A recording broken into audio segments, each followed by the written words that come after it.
This presentation involves an in-depth look at Network Access Control, or NAC, or NAC, covering its principles, deployment, models, implementation challenges, and emerging trends. In today's presentation, we will cover the introduction to NAC, its core principles, components, architectures, and deployment models, policy design, authentication methods, security integrations, implementation challenges, vendor solutions, regulatory compliance, and future innovation. We'll begin with the basics of network access control, defining its importance, its purpose, its in modern networks, and the evolution of NAC technologies over time. Network access control is a security solution that governs who or what can access a computer network, enforcing policies to protect resources by controlling device and user access.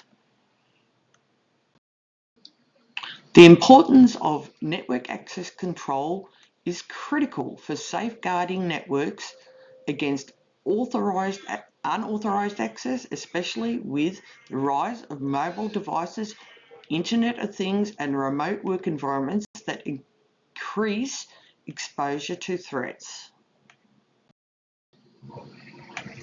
NAC has evolved from basic access control lists to sophisticated solutions incorporating endpoint assessment, which is just like laptops, computers, servers, like endpoint, okay? Policy enforcement and integration with broader security frameworks. Understanding NAC requires familiarity with foundational principles such as AAA, authentication, and all that sort of stuff.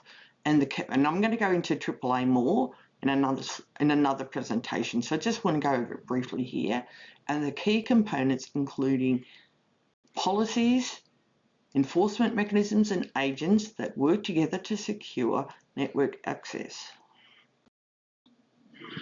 AAA, and we're just going to go through it briefly, which is authentication, authorization, and accounting, okay? Forms the backbone of NAC by verifying identities, which is authentication, granting access right, authorization, and tracking activities, which is accounting, to maintain security and accountability.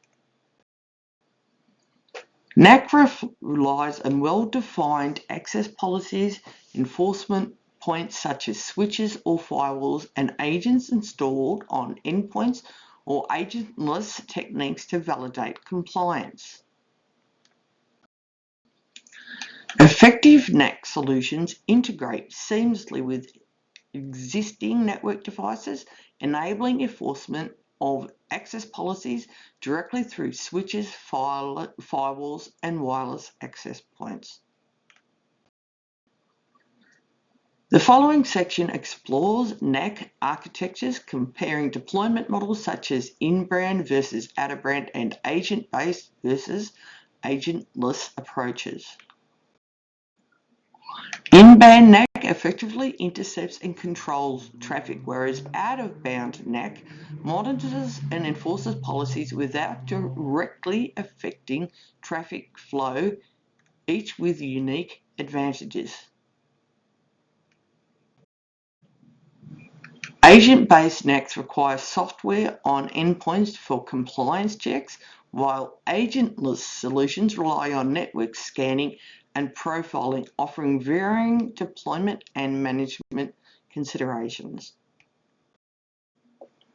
Inline enforcement places NAC controls directly in traffic paths for immediate policy enforcement, where out-of-path uses network devices to trigger access controls without being inline. Key to NAC effectiveness is designing robust access policies tailored to roles and contexts, including managing guest access, bring your own devices or BYOD scenarios. Access policies specify who can access what resources under which conditions, incorporating device posture, user roles, and environmental context to enforce security consistently. Role-based access controls assigns permissions based on user roles, while context-aware policies adapt access based on factors like location, device security, status, and time. NAC solutions provide secure onboarding for guests and personal devices, enforcing limited access and compliance to protect corporate resources from unmanaged endpoints. This following section covers user authentication techniques, device compliance verification, and process for remediation and quarantine of non-compliant devices. Authentication methods range from simple passwords to stronger approaches like digital certificates and multi-factor authentication to ensure identity verification. And honestly, just having passwords these days is not recommended. Using multi-factor authentication and other ways of authentication is what should be industry standard. NAC assesses endpoint security posture, including antivirus status, patch levels, and configuration compliance to determine access eligibility before granting network entry. Non-compliant devices are either quarantined or provided remediation options such as software updates to meet security requirements before full network access is granted. And usually also required to have some kind of antivirus and anti-malware. Should have that really anyway, but that would be one also. NAC is stronger when integrated with other security tools such as SIEM or System Information Event Management Systems, intrusion detection and prevention, and vulnerability management to provide comprehensive network defense. So we're talking about defense in depth, where you don't just rely on one layer, have multiple layers, okay? Integrating NAC with SIEM allows centralized collection and analysis of access events, improving threat detection and response through correlated insights. Okay, so you can look at, say, people who are logging in after 6:30 p.m. Now that might be for good reason, but it might not be. Okay, or you can look in someone logging in from a location unknown. That might be for a good reason or it might not. Okay, so you have to examine all of this. NAC complements IDS and IPS, which is identity or intrusion detection and intrusion prevention systems, by enforcing access restrictions based on detected threats, enhancing the network's ability to prevent unauthorized or malicious activity. Linking NAC with vulnerability management helps ensure endpoints meet security standards and facilitated targeted remediation of identified weaknesses before network admission. Deploying NAC, network access controls, solutions presents challenges such as scalability, performance, and user experience. And this is very important because you want the users to be, your workers and other people to be able to use the system. You want to be able to scale it, and it's got to perform, and it still has to be secure, and you don't want it costing an absolute fortune. So there's going to be a balance here. So the following section addresses common issues and best practices to overcome them. And to remember too that your particular solution might not be in here because your system is individual to you, your company, or whoever.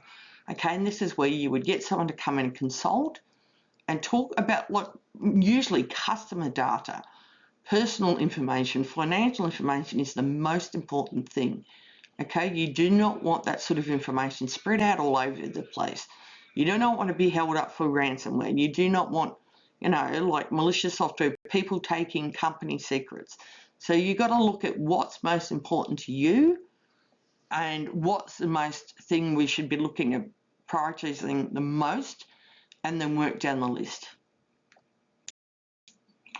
Challenges include device diversity, complex environments, legacy systems, and balancing security with usability requiring careful planning and configuration. Legacy systems can be a real problem. It doesn't mean that new systems are necessarily better, although much of the time they are. And quite honestly, legacy systems is something you should start replacing over time to get more secure and better systems, because legacy systems got a lot of issues like speed, scalability, and all that sort of stuff, and also security issues. But make sure if you're going to upgrade systems that you upgrade systems with known reliability. Like everything is hackable and in the end of the day. But also you've got to make sure your system is usable and that your network architecture has been implemented correctly, because that's going to be the biggest issue here, that your network architecture hasn't been done correctly. Okay? NAC systems must scale to support growing networks without degrading in performance, leveraging efficient network architectures and monitoring to maintain responsiveness. Okay, and this is something you're always going to have to do, and you're going to always have to be changing your security based on new and emerging cybersecurity threats. And like the biggest part of what you're going to do here is user education, because a lot of issues come around here with workers and users not understanding the importance of cybersecurity, like not sharing passwords, not clicking on phishing links. So a lot of things you're going to do is improving worker education and user education to help, because a lot of this is just people making mistakes, and quite honestly that is most of the issue. You do get malicious actors and they tend to be outside the company, although sometimes you get insider attacks. That's rare, but it does happen. But you really need to be educating people on the importance of, and and how this is also going to help them in their daily duties too. Minimizing user disruption through seamless authentication and transparent compliance checks helps encourage adoption and reduces support overhead. Like, you've got to think about it like this. If a company implements something that's too difficult for people to use, too time consuming, too frustrating, they're not going to do it. Okay? So you got to look at, when you're looking at a company, you obviously need to talk to the CEO and the Chief Information Officer and all of those people, the IT managers. You also need to talk to the everyday workers, and you need to sit with them and look at how do they do things, how do things work, how do they happen, and you've got to look at what would make their job easier and more supported. You can't make things harder because they're not going to do it. That's just that simple. We examine leading NAC vendors, compare features, and review case studies demonstrating successful deployment strategies and outcomes. Major network NAC providers provide diverse solutions with varying capacities and capabilities, including Cisco, Aruba, Forescout, and many others tailored to different organizational needs. Okay, this is where you need to really look at what your organization needs, what sort of tasks you're going to be doing, what your network architecture, and then you need to look at, compare different diverse solutions to what's going to best suit not just your company needs, but budget, okay, and usability and ease of setup, and how it's going to fit in with any existing network architecture. Important selection criteria include scalability, integration capabilities, ease of management, endpoint support, and cost considerations. And you also need to look at too, if your network administrators or your IT support staff, they're then going to need probably, or most possibly, a training to use different products, okay? and they won't need to sit in on any meetings to talk about and go through how to set these things up correctly so that they know what's in their system and know how to manage it, okay? And this is something that has to go across the board. Real-world examples illustrate how organisations improve security posture and compliance by implementing NAC solutions effectively. NAC plays a role in meeting government regulatory requirements by enforcing access controls, maintaining audit trails, and supporting compliance reporting. And it's also important, if and when, because everyone's going to get hacked eventually, unfortunately, and that's a sad thing. If you have audit trails, then you can get digital forensics come in and hopefully track down who did what and when, and it's much easier to resolve any sort of data breach or any other sort of intrusion by having audit trails. And then you can also reduce the likelihood of legal action, either by government or parties suing you, or being held legally responsible for data breaches. If you can show that you followed the regulatory requirements by your audit trails, by your logs, then at least you're covered. And many companies have hacker insurance or cybercrime insurance, which is probably important this day and age. NAC helps organisations comply with regulations by controlling sensitive data access and demonstrating adherence to security policies. Okay, and there are different requirements depending on the country and what sort of data you're dealing with. But financial data, health data, personal information data, and it's going to change by country to country. And if you operate internationally, you're going to need to know all of this, okay? Comprehensive logs and reporting capabilities enable organisations to provide evidence of compliance during audits and investigations. As I said, okay, this can help a company show they were following compliance, and that means that hopefully they can investigate who hacked and what happened and what source, and the company is less likely to be held responsible if they followed compliance. Establishing clear policies, continuous monitoring and regular updates ensure NAC supports ongoing regulatory compliance effectively. We conclude by exploring emerging trends such as zero trust architectures, cloud integration, and AI-driven adaptive access control shaping the future of NAC. Now, zero trust architectures is actually now, it is happening now, it's coming in, it's not the future, it's happening.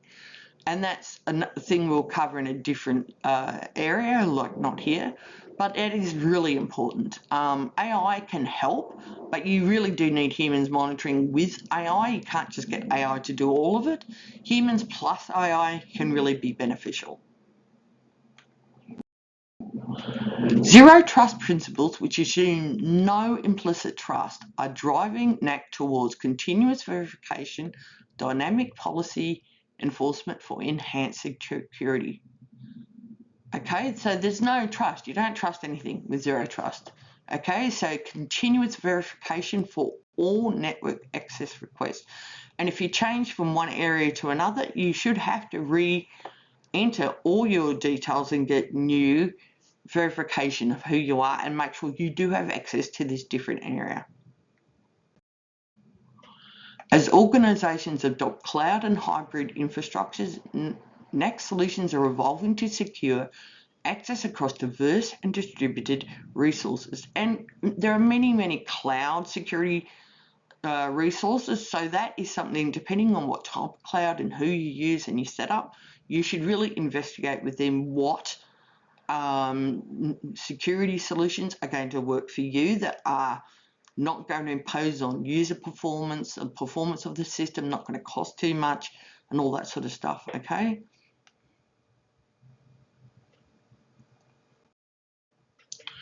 Artificial intelligence and machine learning enable NAC to analyse behaviour patterns predict threats, and adapt policies in real time for proactive security.